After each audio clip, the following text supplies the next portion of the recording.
بسم الله الرحمن الرحيم. سوف نستكمل حديثنا عن محتوى كتاب سيرة شارليمان، وقد سبق أن تحدثنا أنه مكون من مقدمة و33 فصلا، وسوف نتحدث الآن عن بقية الفصول.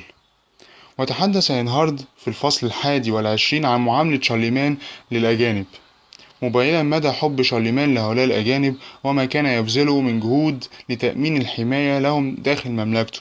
ثم أشار المؤرخ إلى أنه على الرغم من أن هؤلاء الأجانب كانوا مصدر شغف في المملكة أحيانا، إلى أن شارليمان كان يتغاضى عن ذلك.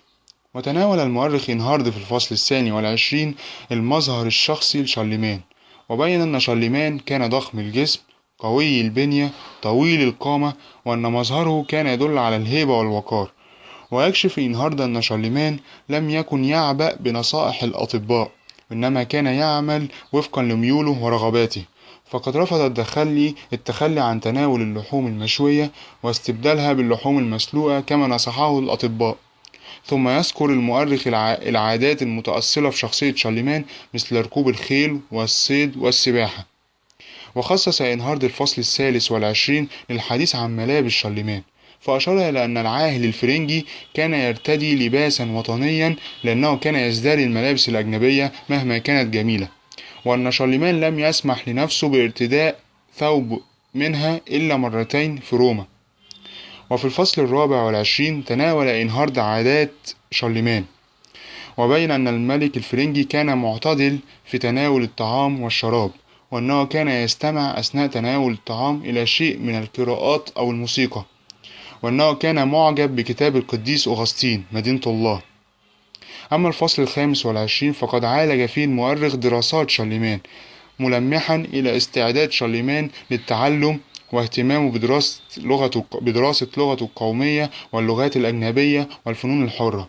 ثم تحدث المؤرخ عن أولئك الذين لعبوا دور علمي بارز في أيام شارليمان، مثل بطرس البزاوي والكوين البريطاني. واختتم إنهارد هذا الفصل بالإشارة إلى أن شارليمان حاول تعلم الكتابة، ولكنه لم يحقق إلا نجاح ضئيل في هذا السبيل.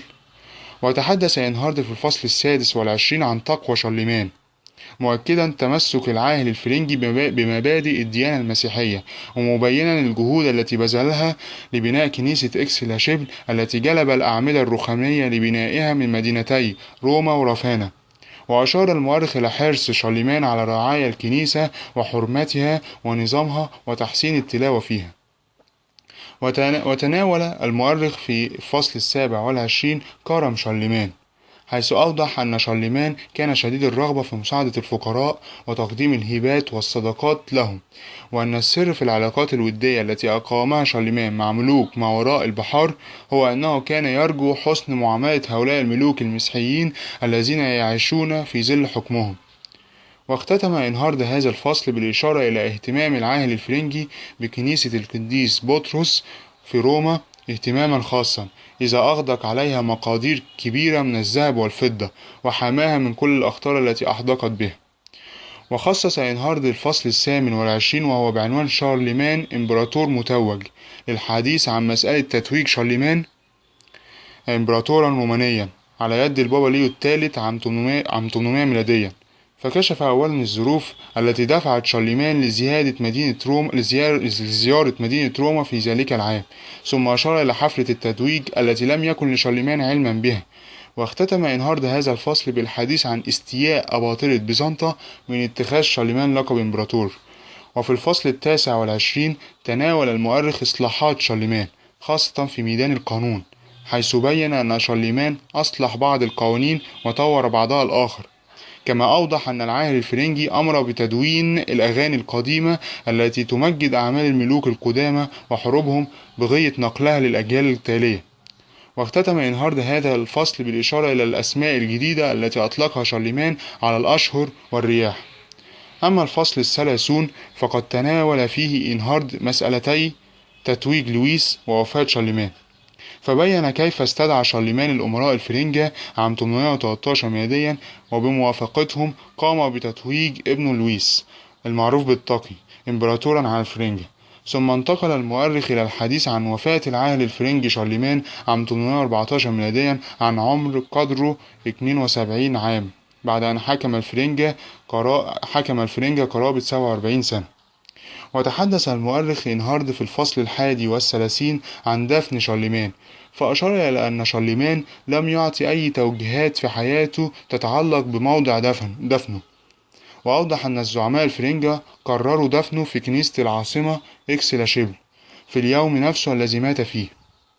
وبين إنهارد كيف نصب قوس مطلى بالذهب فوق قبره يحمل صورته وكتابات تقول: في هذا القبر يرقد جسد شارلمان الإمبراطور الأرثوذكسي العظيم. وتناول إنهارد في الفصل 32 مؤشرات وفاة شارلمان، فبين أنه كانت هناك مؤشرات تنبئ بدنو أجل سيده شارلمان، مثل كسوف الشمس وخسوف القمر أكثر من مرة، والتهام النيران للجسر الذي بناه على الراين عند مدينة مينتس. ويختتم المؤرخ هذا الفصل بالإشارة إلى أن شارلمان قد استخف بكل هذه المؤشرات، أو أنه يتظاهر بالاستخفاف به. أما الفصل الأخير من كتاب سيرة شارلمان وهو الفصل الثالث والثلاثون، فقد خصصه إنهارد للحديث عن وصية شارلمان التي أملاها عام 811 ميلاديا، وتضمنت تقسيم شارلمان لكنوزه وأمواله وملابسه وممتلكاته المنقولة الأخرى بين أبنائه وبناته وأحفاده والكنائس والأسقفيات والعاملين في البلاط، فضلا عن الفقراء في المملكة. وإلى اللقاء في الموضوع القادم إن شاء الله تعالى، وشكرا على حسن استماعكم.